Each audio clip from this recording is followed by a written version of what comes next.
Yo yo yo yo yo, what's up my man? Kembali lagi bersama gua Hairil Vendri di channel Harry Five Movie bahas film.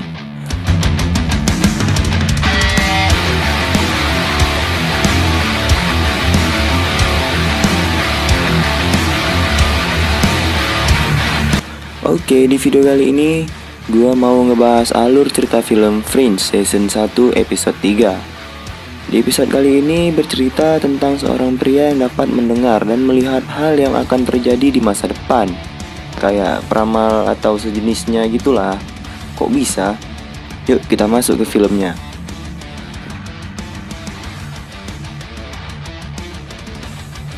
Dimulai dari sebuah gereja, seorang pria gondrong pergi untuk meminta ampunan.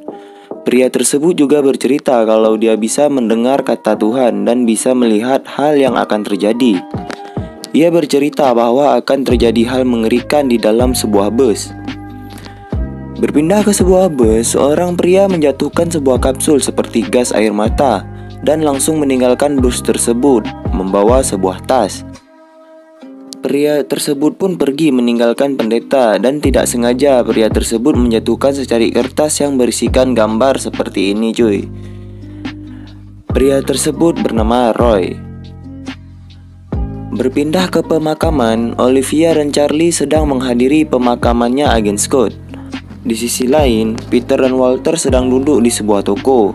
Peter mendatangi seorang pria yang sudah memata-matainya beberapa minggu terakhir.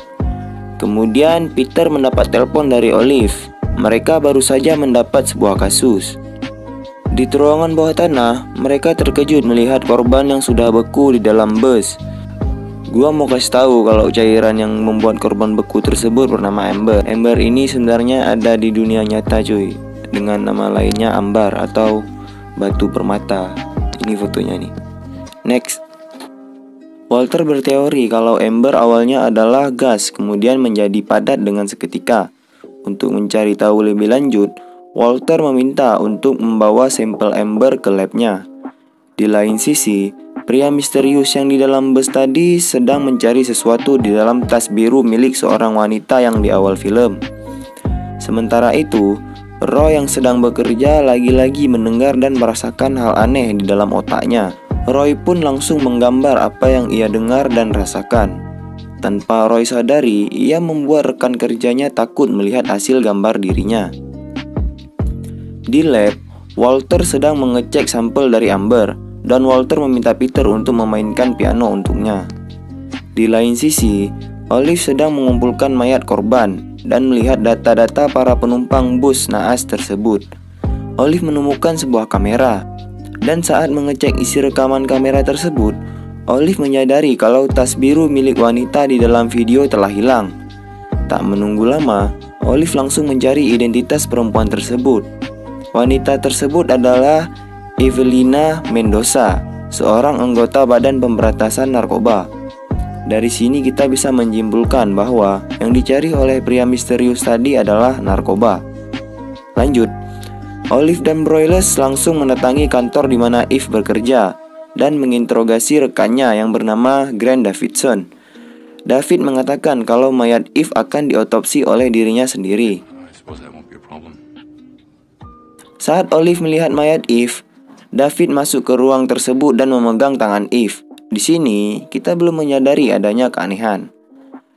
Di lab, Walter sedang memainkan piano. Walter mengatakan kalau bahan tersebut ternyata padat jika bertemu nitrogen di atmosfer, dan bahan tersebut juga diproduksi oleh Massive Dynamic. I'm seeing three chemical. Saat sedang berbicara, Olive mendapat telepon dari Charlie. Charlie mengatakan kalau seorang pendeta di sebuah gereja memberi informasi bahwa ada seorang pria yang merasa kalau dirinya dapat penglihatan dari Tuhan dan dia juga bisa melihat sesuatu yang akan terjadi. Saat mereka mengecek rumah Roy, mereka terkejut melihat isi kamarnya Roy. Dan benar saja, Roy menggambar dan membuat rangkaian yang dia lihat di penglihatan spesialnya. Is that the flight from Hamburg? Accidents, disasters we've seen over the last year.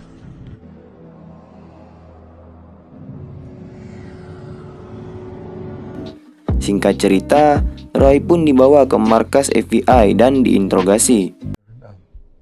Call me Roy. Okay, Roy. Di sisi lain, Olive mendatangi Massive Dynamics dan mengatakan kalau bahan yang digunakan pada kejadian bus ternyata berasal dari Massive Dynamics. Dan Olive mengatakan kalau ia curiga pada Massive Dynamics karena di setiap kasus yang ia tangani pasti berkaitan dengan Massive Dynamics. Know that we'd already shared all the information we have with the government. I hope. Kembali lagi ke markas FBI, Roy pun diberi beberapa pertanyaan oleh agen Charlie. Roy mengatakan kalau dirinya bisa mendengar dan melihat sesuatu yang mengerikan. Dan untuk mengungkapkannya, Roy selalu menggambar atau membuat apa yang ia rasakan. Mendengar penjelasan dari Roy, Walter mengatakan kalau Roy bisa mendengar atau berkomunikasi dengan pikiran orang lain. Dan untuk membuktikannya, Walter pun membawa Roy untuk mengecek apakah darah Roy mengandung logam atau magnet atau semacamnya. Saat proses pengecekan, Roy hampir saja kehilangan nyawanya.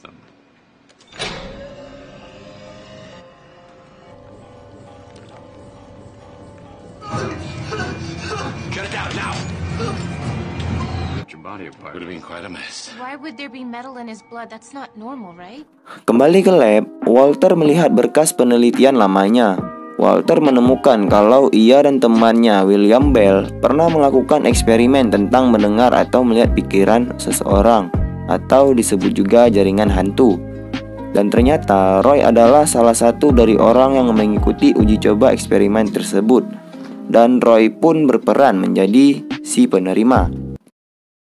Today because you injected something into his brain nearly 20 years ago. But I guess How's Roy McComb? Roy McComb will be fine. No thanks to my father's attempt. Kemudian Walter menemukan cara agar otak Roy dapat menerima pesan dari sang pengirim dengan aman, yaitu dengan menggunakan sebuah alat yang ia simpan di rumah lamanya saat Peter masih kecil. Singkat cerita, Peter dan Olive pun pergi ke rumah lamanya Walter untuk mencari benda yang dikatakan Walter. My mom couldn't afford the mortgage, so we moved down to an apartment in Austin. Kembali ke lab, Walter pun memasangkan alat tersebut ke kepala Roy dan mengebor kepala Roy. Saat uji coba dilakukan, Roy tiba-tiba mendengar suara dalam bahasa Latin, dan Astrid pun menerjemahkannya, yang dimana inti dari pesan itu akan terjadinya pertukaran di stasiun dalam waktu 1 jam lagi. Damn, what's that word? Hora, hour. Eius From the corporetuit. beginning, on her person it was. Cum herciam convenimus. Menyadari ada yang tidak beres, Olive pun pergi ke tempat mayat Eve berada dan melihat kalau tangan Eve sudah dibelek oleh seseorang. Dan seperti yang gua bilang tadi, David lah yang membelek tangannya si Eve.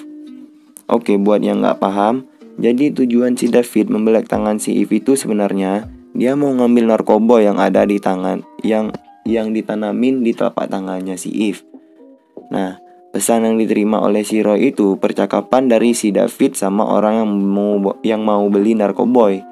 Orang yang mau beli narkoboy itu orang yang sama yang ada di awal film tadi. Pusing kan lu? Sama, gue juga.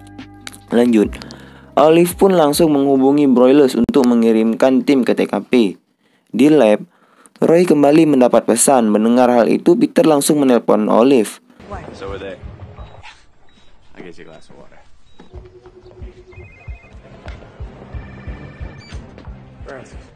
Saat Olive menangkap David, tiba-tiba saja David sudah tertembak dan tewas. Olive pun langsung mengejar pelaku. Saat si pelaku sudah terpojok, ia sengaja menabrakkan dirinya ke truk yang lewat dan ia pun tewas. Berpindah ke markas FBI, saat isi koper dibuka, isinya hanyalah sebuah koin yang transparan dan mereka juga belum tahu apa itu. Broyles mengatakan kalau si penembak sudah 2 kali berurusan dengan kasus yang berhubungan dengan pola. Linkage done. Not only can we now put it more. Let me know if you have. Dunham. Any requests?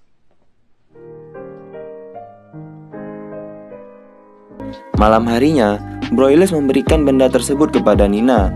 Kemudian Nina memberikan benda tersebut ke ilmuwannya. Dan ternyata, Nina diam-diam mentransfer memori John ke komputernya dan episode 3 pun berakhir. Oke, terima kasih yang udah menonton. Jadi next series dari Friends bakal dibawain sama gue ya cuy, nggak sama admin Febri lagi, soalnya dia lagi sibuk.